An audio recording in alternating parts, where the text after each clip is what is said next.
I would like to honor some of our veterans, starting off with, if I mention the war in which you fought, please stand. Is there anyone here representing World War II? Right over here. Thank you very much for your service.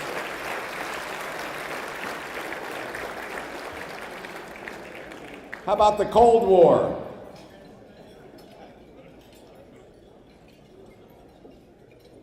Korean War? Vietnam War? Oh yeah.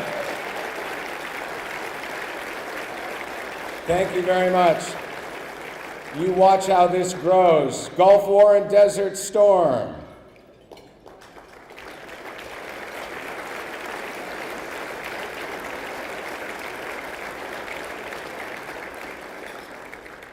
The War on Terror, Iraq and Afghanistan.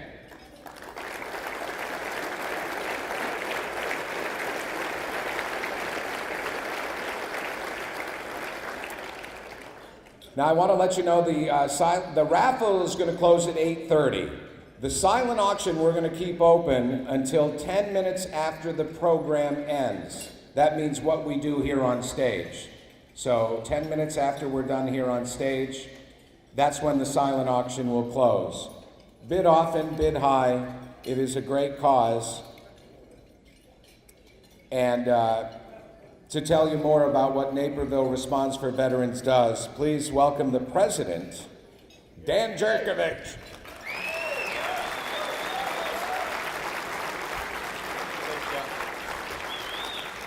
Hey, thanks a lot, Scott Mackay. I've known this guy for 5 years. He still doesn't know the name. That's okay.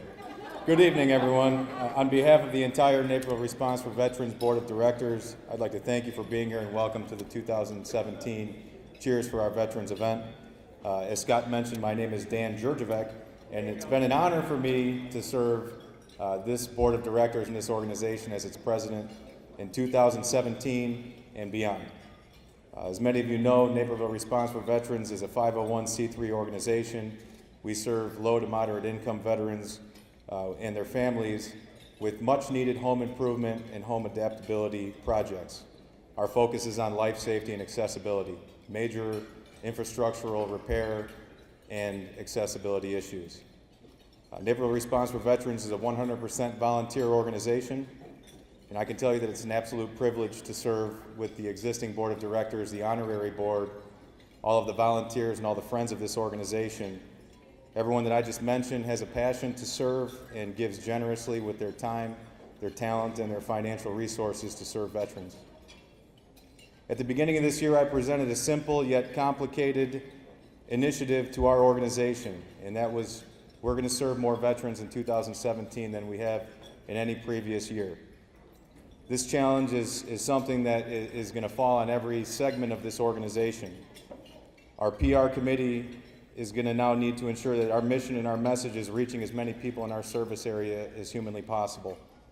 Our Veterans Committee is going to need to identify and qualify as many veterans that need our assistance as humanly possible. Our Construction Committee is going to take on and need to execute more projects than they've ever done before. Our Volunteer Committee is going to need to assist with our projects and functions throughout the year, as they always do. And our Events Committee is going to need to ensure that our gatherings and our fundraisers are the best that they've ever been. And everyone in this room is now a part of that, so I'll thank you in advance for your assistance with that initiative. Everyone that I just mentioned was equal to the task. Our PR committee has forged new relationships and outreach with different veterans groups this year, including and especially the Fox Valley Veterans Organization, Fox Valley Veterans Breakfast Club. We've got our good friend Herschel Luckenbill in the building, who many of you heard spoke at our spring event. Thank you again for being here, Herschel. It's a pleasure. Our events committee put on our largest Strength and Honor event to date this past spring. We had 165 area veterans attend that event, and we had over 390 guests, both of which were the largest numbers that that event has seen. Our volunteer committee has filled in all the gaps with our event planning and took up the task of staffing this year's Northern Illinois Home Builders Association Cavalcade Tour of Homes, putting ticket takers at all the locations, as Naperville Responds for Veterans was the charitable benefactor of that home tour.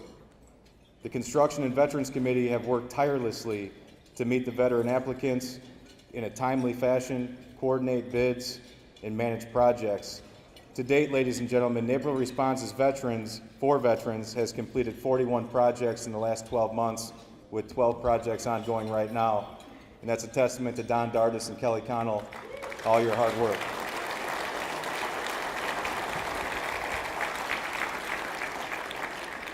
None of this would be possible without the hard work and the passion for serving veterans that each person connected to this organization displays. None of this would be possible without the continued support of this wonderful community, the local businesses, and every one of you in attendance tonight. You guys are all a part of this. Thank you again for being here. We've got a great program for you. We've got some outstanding guests. We've got an incredible featured speaker tonight. The bar is going to remain open late into the evening. The planning committee made sure that they were taking good care of our guests this evening. Have a great time. Spend some money. Thank you again for being here. Could I please bring up Father John? Where are you, Father John? It's your turn. I'm sitting here and my table, of course, our veteran guest tonight is not eating, and I'm saying, you can eat, you can eat. I forgot about Father John. So if you all don't mind, we're just going to say a quick prayer before the rest of our meal comes. And just a very brief few words here. Today is, in the Catholic Church, is a day we call All Souls Day. It's a day where we remember all those who have gone before us, who have passed away. And we pray for them, and we thank God for them. We say in the Catholic Church, the blood of the martyrs is the foundation of the church. The blood of the martyrs, those who died in the beginning, who were persecuted, is the foundation of the church. It's what we're built upon. And I think it's fair to say that the blood of those who have served our country throughout its history is really the foundation of everything that we have today.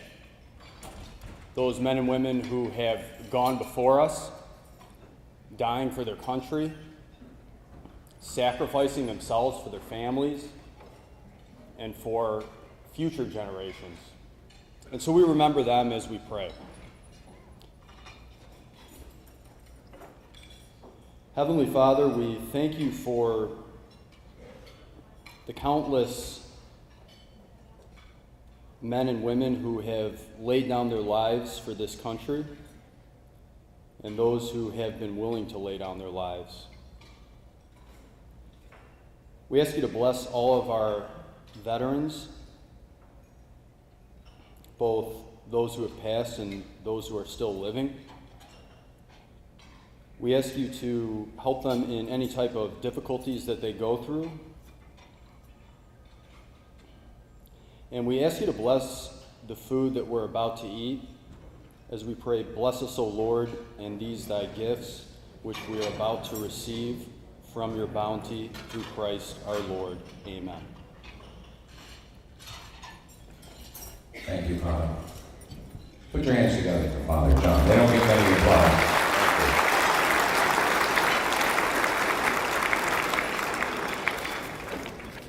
So now I would like to introduce, and I am proud to introduce, a Marine veteran, I think November 10th, 242 years old, am I right? Somewhere in there, around that time? Thank you, whoever told me that earlier this evening. I totally forgot. I said, oh. He's a longtime Naperville resident. He's here year after year because he does a lot with Naperville Responds for Veterans. Please put your hands together for Joe Modaff.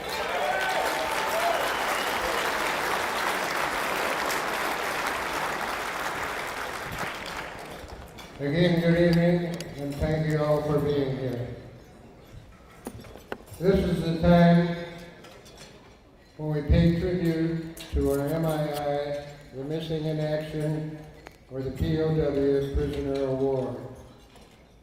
Those people who have served and those currently serving in the uniformed services of the United States of America are ever mindful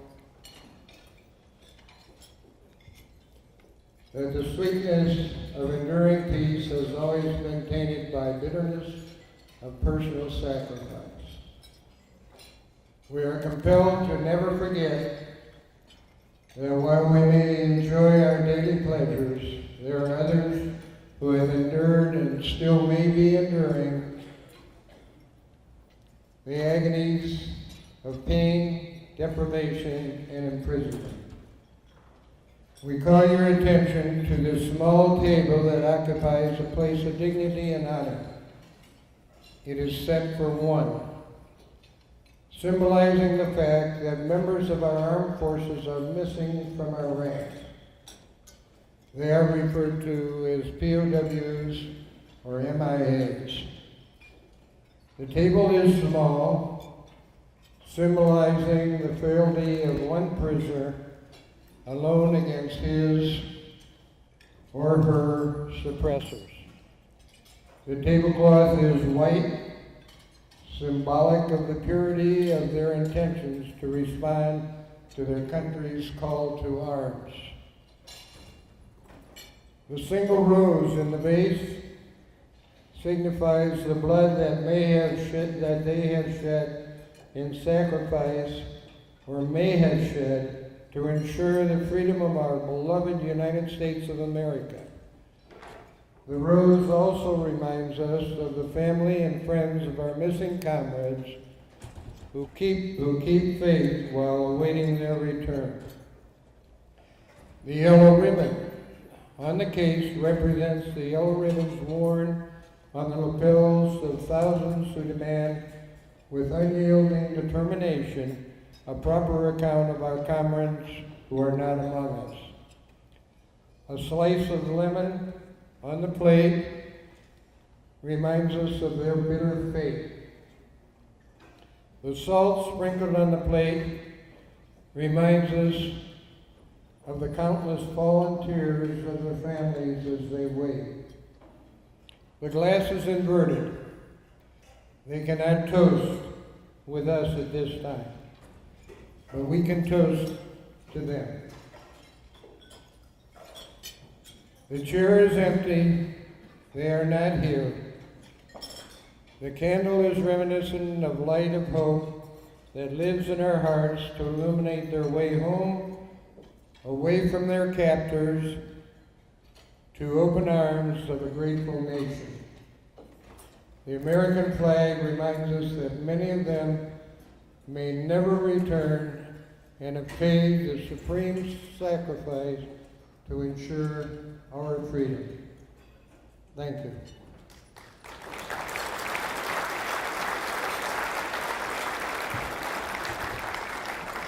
Joe Modaff, thank you very much. There he goes. So I was thinking about it, and I've known him for a few years now, but when you have a mayor that served, or was it 120 years, Mayor Pareto? How many years were you here? Well, yeah. And you are the guy that follows him. Not like they're huge shoes to fill, meaning size-wise, but they are big shoes to fill. And you have done an awesome job, and I know you're well loved by your community, and you've taken Maryland one step further. So please put your hands together. We're honored to have Mayor Steve Cherico.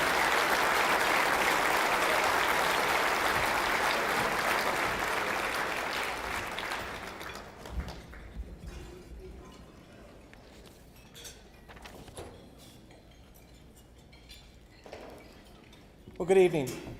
Thank you for the introduction, Scott, and welcome to all. Thank you for being here this evening as we honor the veterans and all they have done to serve our country. In just over a week, our country will observe Veterans Day, as we do each year. But in Naperville, we don't wait for the day to come around to recognize the courage and sacrifices of our veterans. We know our veterans deserve and respect our praise each day. Without them and their service, we would not have the freedom to gather here this evening and live the lives that we are so accustomed to and so fortunate to live here in Naperville.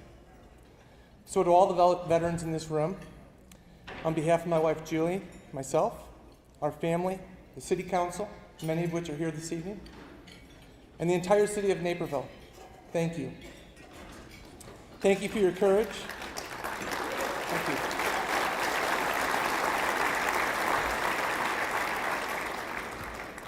Thank you for your courage and for showing the youth of our community how to put service for others first.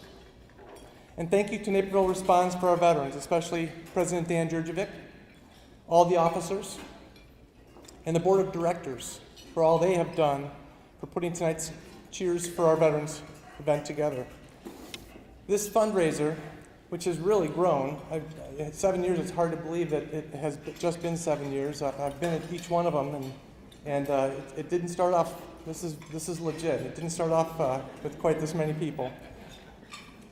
This fundraiser makes a real difference in the lives of veterans in Naperville and the surrounding communities. Because of your generosity, veterans will receive the necessary home repairs and renovations. I think we can all agree that a safe and secure home for our veterans is the very least that we can do to thank them for what they have done for us. I hope you enjoy your evening, and thank you again for being here tonight.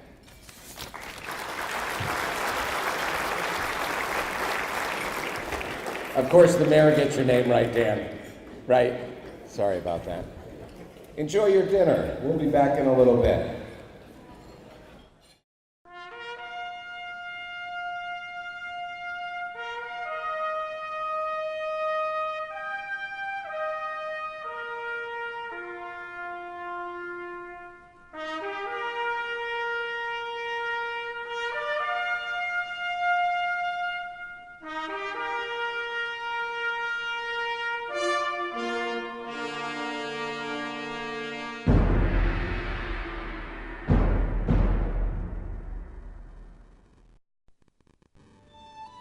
I was born in Roseland, Illinois, which is now a suburb of Chicago.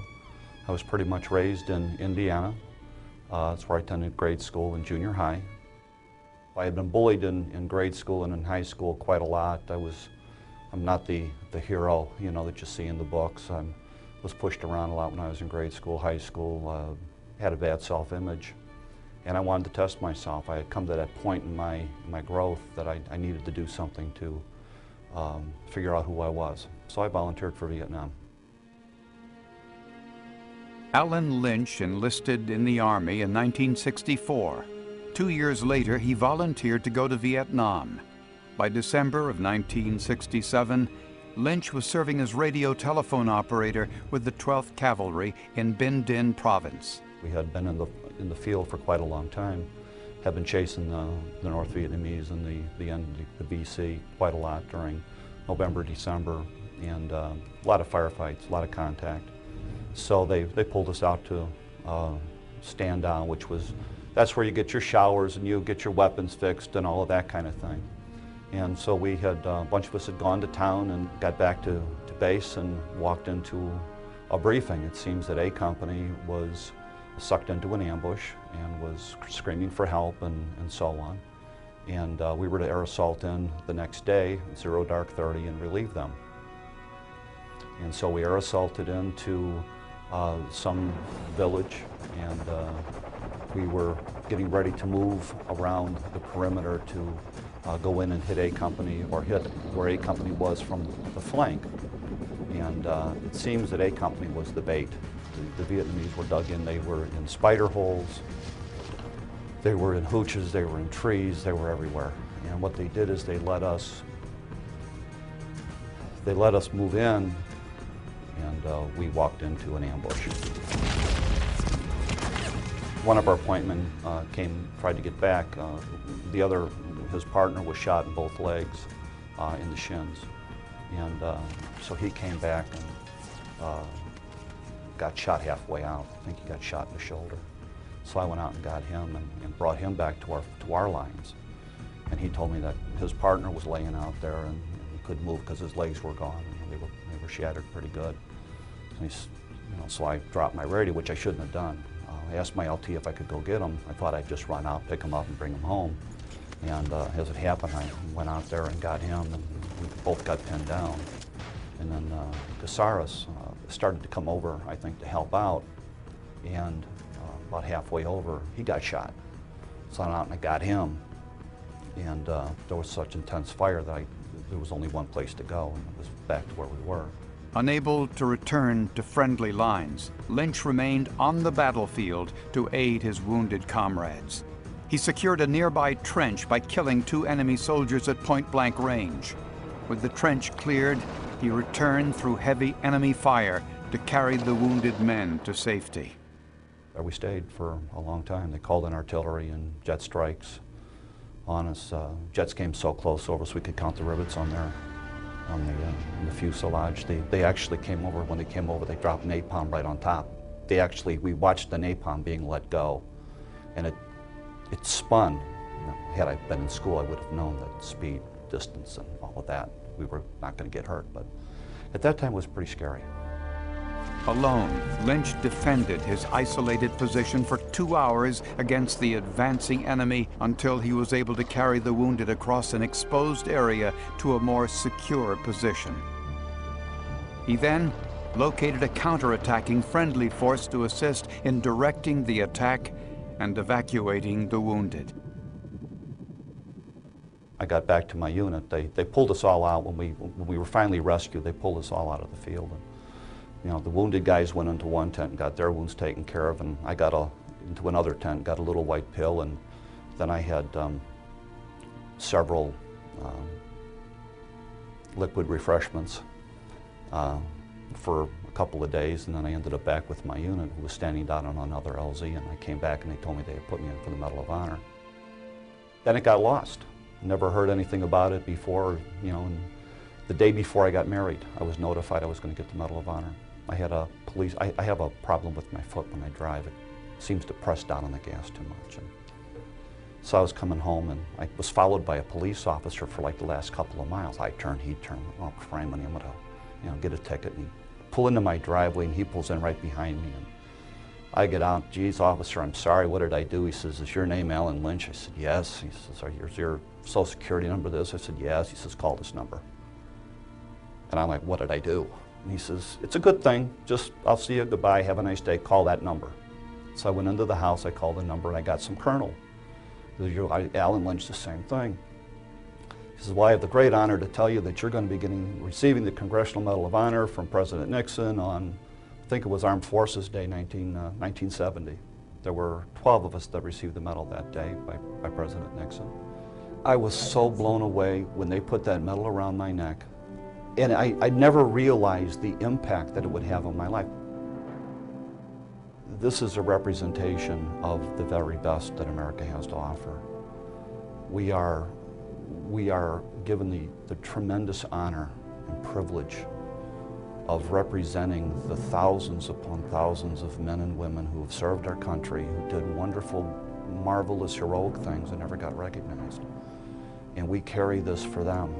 It's not me. It's not what I did, it's what they did, and that wasn't recognized. And I think it's a tremendous responsibility, it's a tremendous honor to do this. Ladies and gentlemen, Mr. Alan Lynch.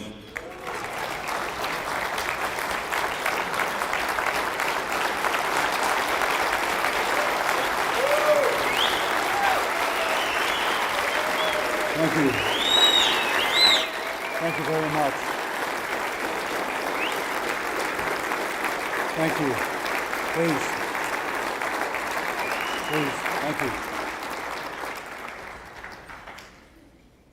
Okay. There we go. See, I don't have my wife here.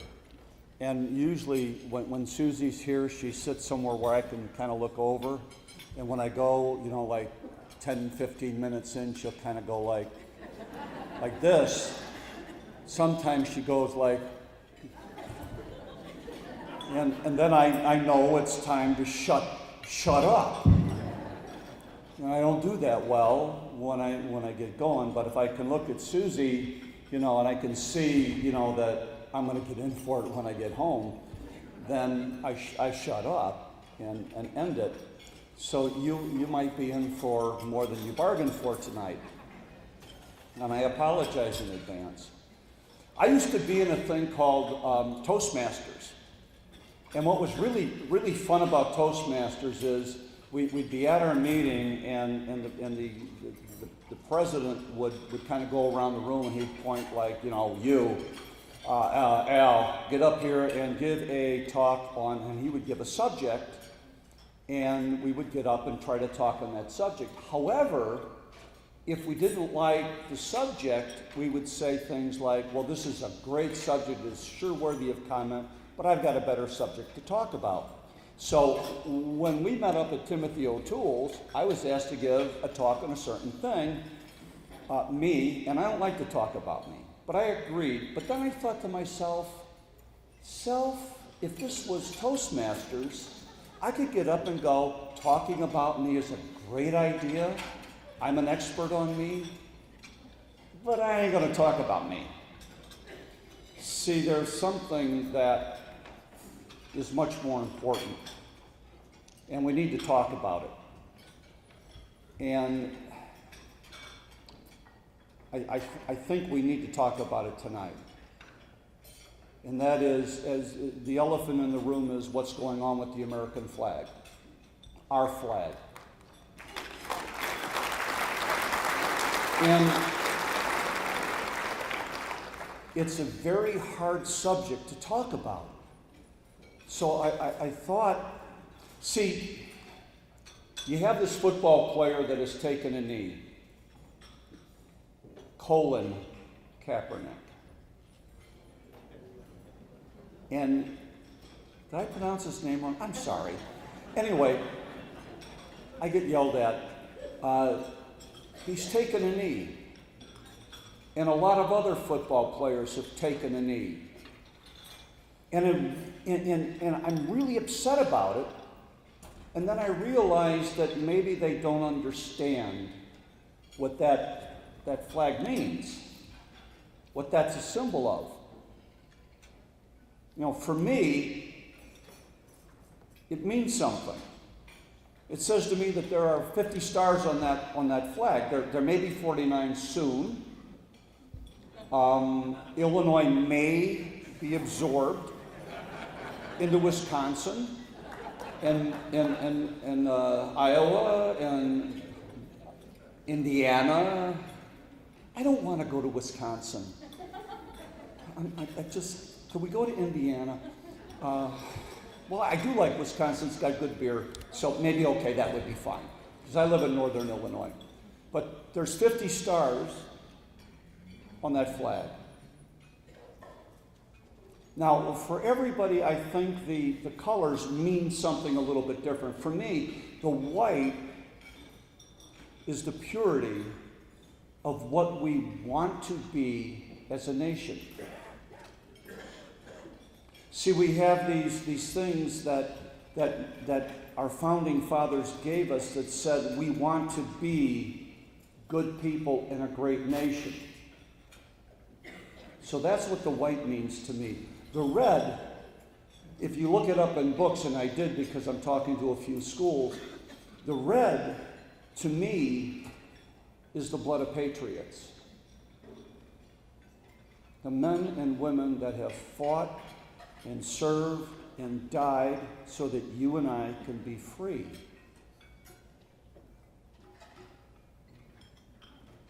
And so that flag is very important because of what it represents. You know, when we say the Pledge of Allegiance, it talks about our flag. It says, I pledge allegiance to the flag of the United States of America and to the republic for which it stands. The flag represents our republic. It drives me insane when I see intelligent, educated people, especially teachers, say that we have a democracy. God forbid we should ever have a democracy.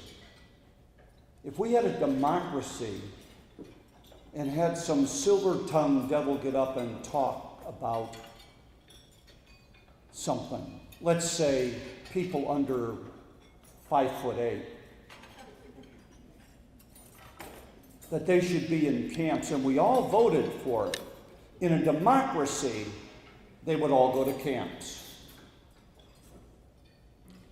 And I know there's a lot of ladies I don't want to see in camps.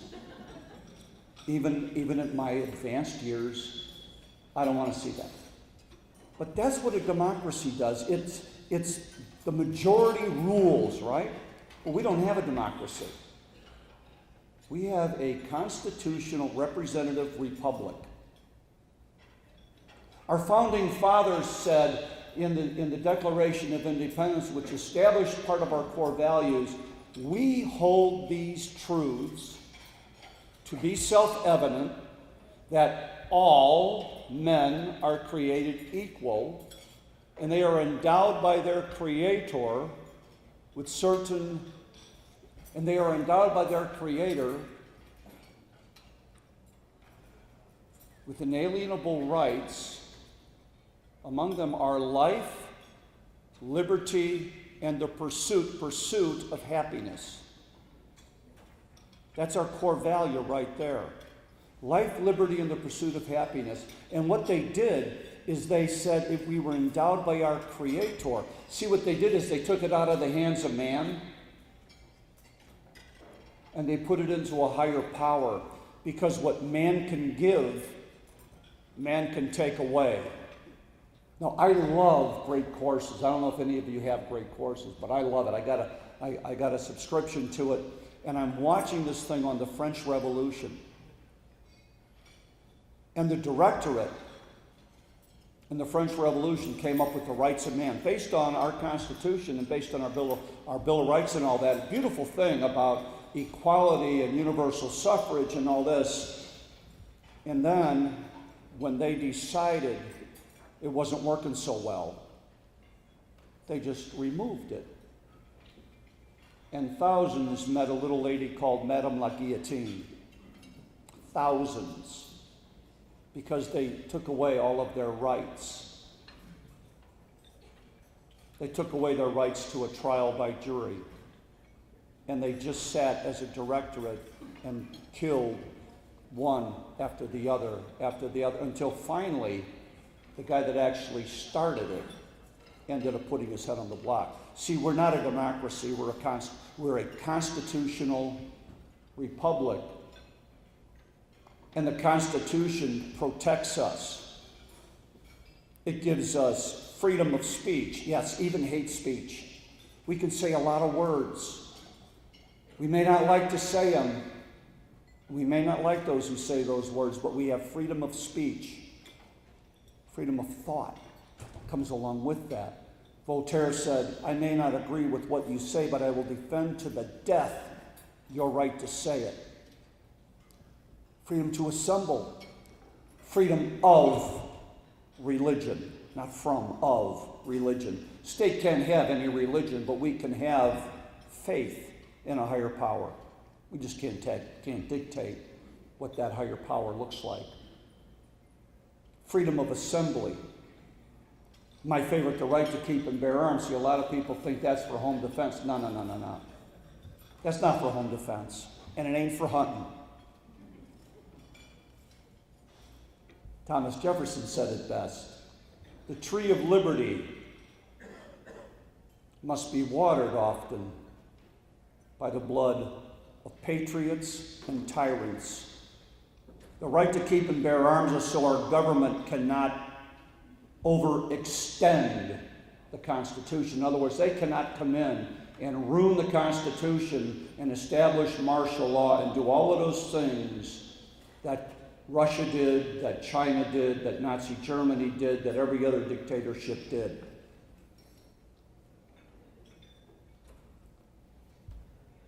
Our country remains free for two reasons. One, because of the men and women who put on the uniform and stand to post and protect our freedom. And incidentally, When you take that oath and you stand and you take the oath, you say, I, and the lieutenant will say, state your name, do solemnly swear that I will support and defend not the Republican Party, not the Democratic Party, not the right, not the left, the Constitution of the United States of America against all enemies, foreign and domestic. And will bear true faith and allegiance to the same. I pledge allegiance to the flag of the United States of America and to the republic for which it stands, one nation, under God. By the way, how's it doing without God? We doing pretty good now? We taking God out of everything? Is this working for us? Does this make it work? Are we happy? People happy here? Indivisible, with liberty and justice for all. All of us. So when you take a knee against that flag, when you burn that flag, you burn what it represents. When you disrespect that flag, you disrespect what it represents. All of our freedoms. The ability that we are really doing poorly at, to put people in office to represent us. I want to end with this one thing. Each one of us in this room has a responsibility. See, I watched the Ken Burns documentary on Vietnam. It was hard to watch. It was very, very good, but it was hard to watch. The one thing that kept hitting me was the South Vietnamese government kept abusing their people. They kept in place politicians who took bribes. Military officers who were supposed to pay their troops who didn't. Never thinking that they were going to lose their country.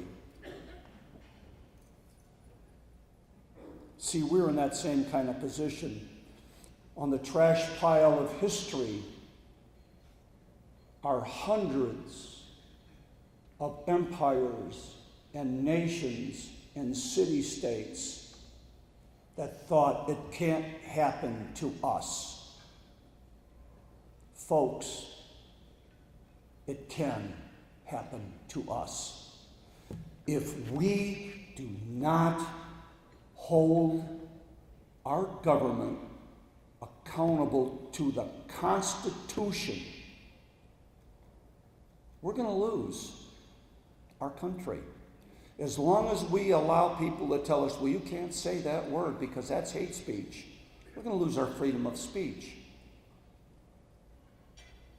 When the government tells us, I'm sorry, but you can't assemble because you're a hate group,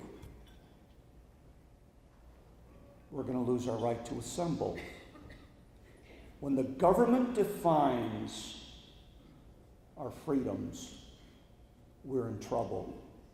When any one group defines our freedoms, we're in trouble. And it starts with us. We can change all of this. And it starts right here with you. Teach your children. Teach your grandchildren. I see some graybeards out there. Teach your grandchildren. When they talk about, oh, grandpa, oh, grandma, it's not that big a deal. It's just a piece of cloth. That piece of cloth covers the caskets of the men and women fallen in combat protecting our country. It's important because when we start forgetting about what that means and treating it only as a piece of cloth, we're very, very close to losing everything. And it's all up to us. We, the people of the United States of America, in order to form a more perfect union, establish domestic tranquility, provide for the common defense. I might have messed it up a little bit. It's we the people, really. It's about us. It's not about Republicans and Democrats, right and left, and socialists and conservatives. It's about, do you love your freedom enough to take a stand and to teach your children the way they should believe and the reason why they should believe it. We're not a perfect country, folks. We've made a lot of bad mistakes, but we've also corrected a lot of those mistakes. Let's never, ever forget that that freedom that we have, that flag represents it.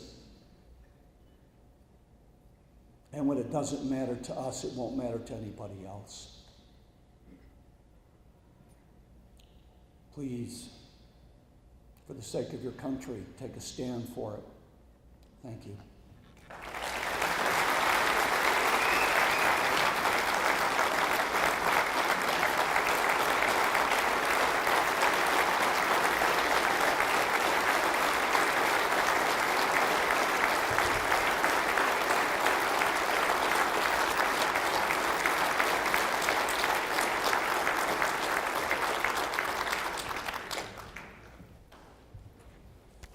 Thank you, Alan. Alan Lynch, everybody. At this time, we've got a couple things, a couple presentations. Alan, you're going to have to come right back up here on stage, my friend. Get Pat Bowler, Brendan McCormick.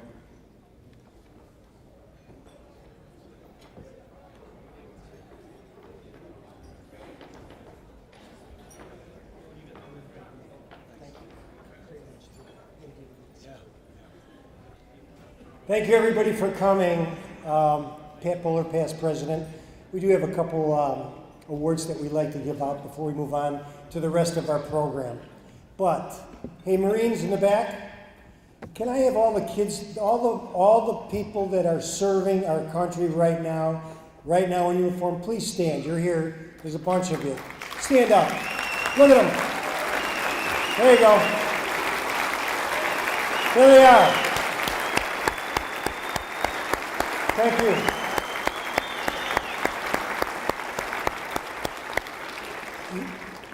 Now, I know there's some other folks that are here that wear a uniform. They may not be in the Army, the Marines, the Air Force, but they wear a uniform. The firemen, the policemen, you stand up. You deserve it. Stand up, firemen. Here we go. There's our fire commissioner. Yes. There you go. Thank you, guys. Thank you. And last but not least, just in case we missed anybody, I want every veteran in this room to stand up. If you serve, stand up. There's a bunch of you, all of you. Come on. There they are. Look at them all. That's what I'm talking about. There you go. Thank you.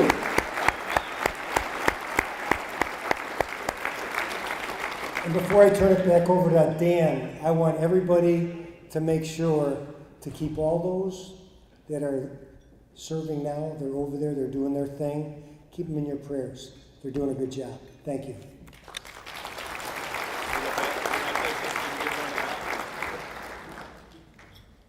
All right, we just have a couple quick awards. First and foremost, Alan Lynch. We appreciate Mr. Lynch coming and speaking at a couple of our events here. We've got our Naperville Responds for Veterans framed flag and award to present to Mr. Lynch. Pat Bowler. Al, thank you very much. How about that? All right. This is what we talked about. Thank you so much. Thanks, Danny. Good job. Shake easy. Thank you. Great job. Thanks. And then just a couple quick other ones, and I'm sure the Apex guys are going to be a little upset with me, but I have to recognize you guys, and I apologize. I wanted to recognize a couple of gentlemen that came into contact with our organization last year at our annual Tournament for Our Champions event. Craig Miller and Joe Ordnick are a couple of members at White Eagle. They had been at the outing that we did in 2016 and heard the presentation from Brendan McCormick, who's our events chair and really the spearhead of the entire Tournament for Our Champions event. Then President Jack Person had addressed the outing before it started, tell them about what our organization does. These gentlemen were so inspired by our mission that they approached Brendan, who's also a member, and said, hey, we'd like to get together with you, talk about what we can do to benefit Naperville Responds for Veterans in a larger way than just, a single donation or our participation in this event.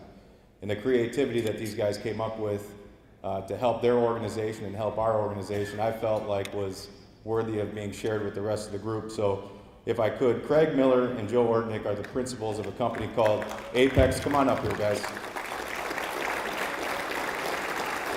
So Apex is a janitorial maintenance supply company. They work with large corporations. They work in an 8-state territory. They've got about 20 team members. And instead of doing the every year, get the team together, do a golf outing, and eat and drink too much, and do things that are not really productive to the greater good, let's put together a concept where we can help our team change their life and also change a life. So this concept was brought to a GoFundMe type of format platform where they challenge their team members to make a commitment to lose a certain amount of weight, make a commitment to run a marathon, make a commitment to do something in your life that's going to make you healthier. And then with the support of those teammates, friends, and family, and with some of their corporate partnership, they were able to raise funds, and generously they earmarked those funds for Naperville Responds for Veterans. Their effort was extremely successful, and I'm proud to say that Craig and Joe presented our organization with a check in August for $12,119.65.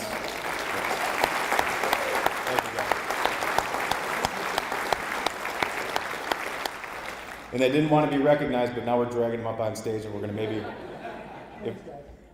say a quick word, Joe? If I could put you directly on the spot. First of all, we're humbled that there's any honor here when all the honor goes to the vets who have served our country and are serving.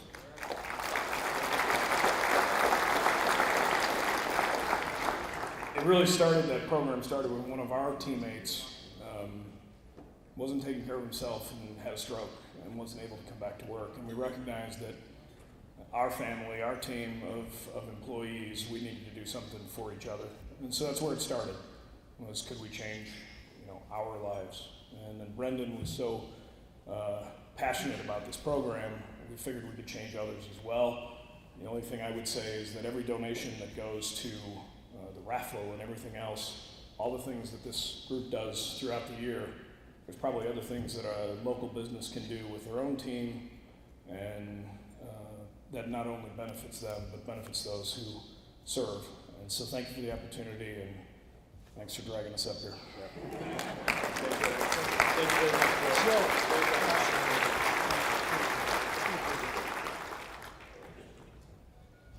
Thank you. We do have one more award, but before I go there, I just want to let everybody know, well, first of all, so many familiar faces in the audience that year after year come through with donations to our organization. Thank you, thank you, thank you. By the way, 90% of every dollar that we bring in gets all the way to the veteran. All the way to the veteran. So we're very proud of that. We're volunteers. As a past president, and Jack, myself, and Jerry Cassiope, our first president, we needed to get a little bit more energized with our group. And Dan came on, he was on our construction committee, and truly, we could see he was a leader.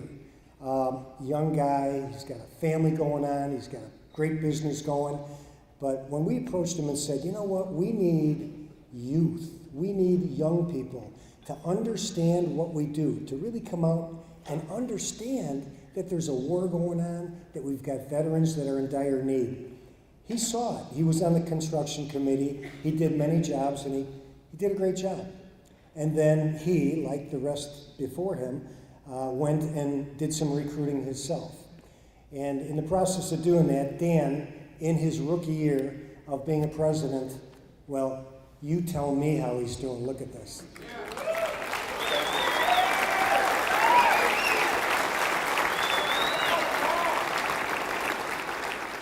On top of that, he did some great recruiting, and these guys came in and said, you know what? We can do this Cheers thing. I think we can do a good job. young guys came in, got on our board, we're ready to go. So that committee is Kevin Hill, please stand up. Hold your applause. Hold your applause. Kevin, stand up. Big guy. Wow. Anyway, he blocked for Tony Romo, big guy. Matt Ishikawa. Matt, where you at? Matt, please stand up. He's at the bar. Attaboy, Matt. Kevin Kobe. Kevin, where you at, Kevin? He's at the bar too.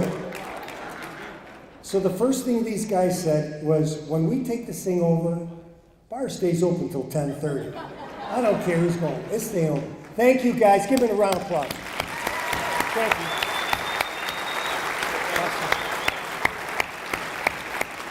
Now, there are a lot of volunteers that come in and put this together, but I got to tell you, the backbone of this deal, Meg Landak. Meg, where are you at? There she is in the back. Meg, you're supposed to be at my table. Thank you, Meg. Okay. So when we talk about volunteering, there's a lot that goes along with that.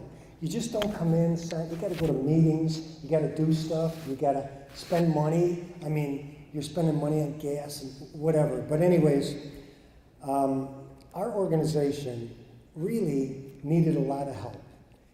There's a young man that has volunteered for us for many years, that has done so much for this organization that really put us on the map. So when it comes time to who's volunteering and whatever, even though he does a great job, and he doesn't know he's getting this award, and he's probably going to start crying when I call his name, because he's not going to want to come up here. But Tim Pennick has done such a great job with this organization.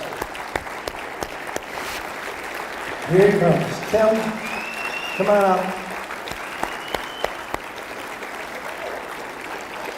Come on up, Tim. Look at this guy. Unbelievable. Great job.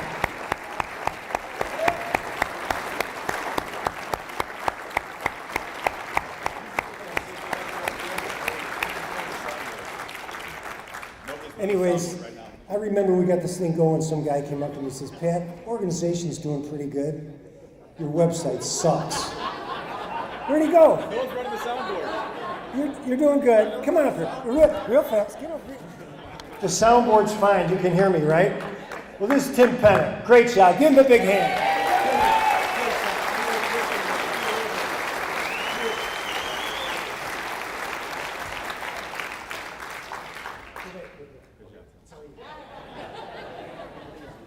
Got it.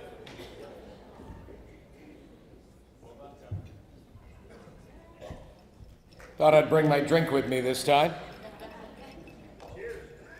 Cheers to everybody out there. You having fun? Yeah, you're gonna have more fun when I start taking your money, okay?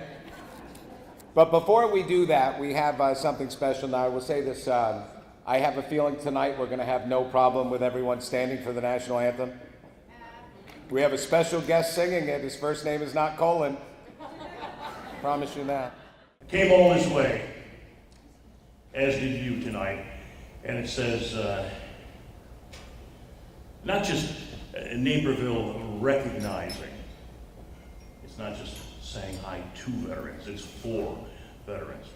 Where are our World War II guys? Got a couple here tonight. Right over here. Yeah. I'm telling you, these are the folks who saved the world.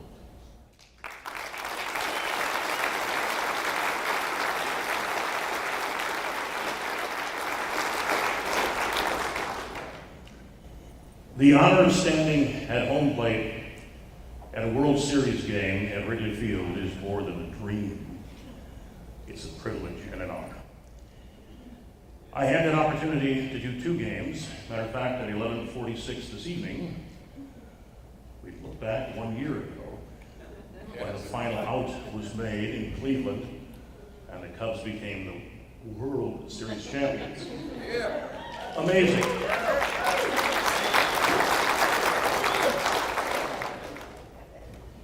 And you think nothing of it when what it is that you do for a living is use your God-given gift.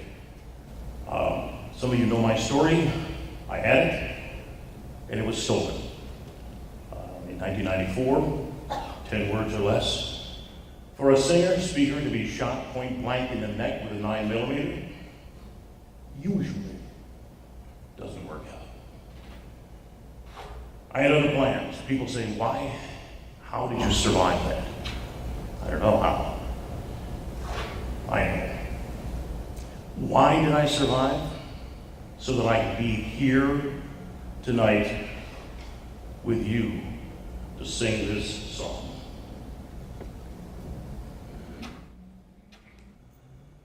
Oh, say, can you see by the dawn's early light what so proudly we hailed at the twilight's last gleaming, whose broad stripes and bright stars through the perilous fight o'er the ramparts we watched were so gallantly streaming, and the rocket's red glare, the bombs bursting in air, gave proof through the night that our flag was still there.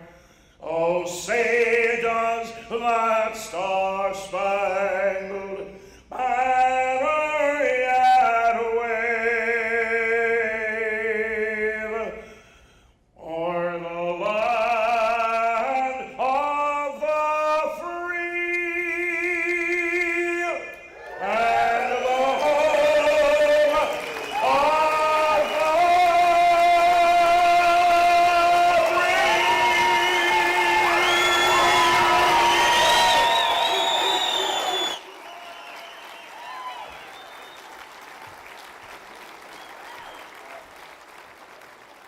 Wayne Messmer! It's the first time I've heard about you getting shot.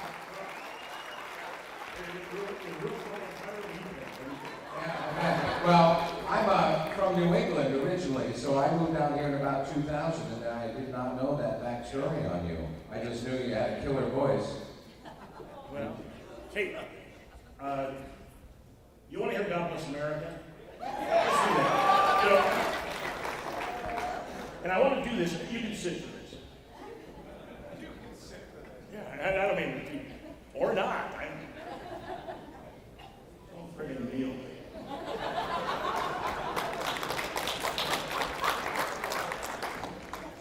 More often than not, I sing with my eyes closed. I don't care if you're hanging by a lever. It's a personal expression. It's a prayer. In 1919, God Bless America was taken out of a show called Yip Yip Yap Hank, right, on Broadway, because it was too much of a flag-waving song. It was a little tune written by a Jewish immigrant by the name of Irving Berlin.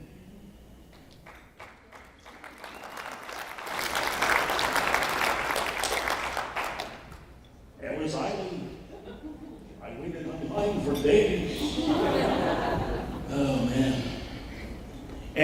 But it was 1938 when a wonderful singer by the name of Kate Smith did this on her Kate Smith radio show and made it popular. In the game 5 of this past, there's another one for World Series, 16 World Series, I got to sing God Bless America and the National Anthem.